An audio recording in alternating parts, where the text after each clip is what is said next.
Jizọs rịrị ugwu n'ogige ahụ dị jụụ, okwu njem ya gosiri obi ya dị arọ. Ịhụnanya na ekpere bujere ya ebe ahụ, n'ogige ahụ naanị ya pụrụ ije.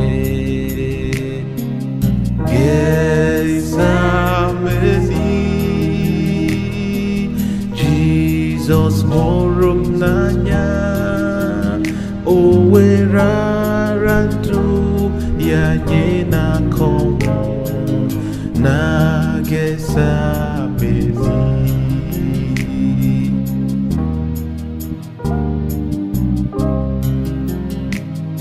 Mgbe ọ nọ na mwute n'ime nke ụwa, ihe mgbu nke mmadụ kwesịrị ịhụ,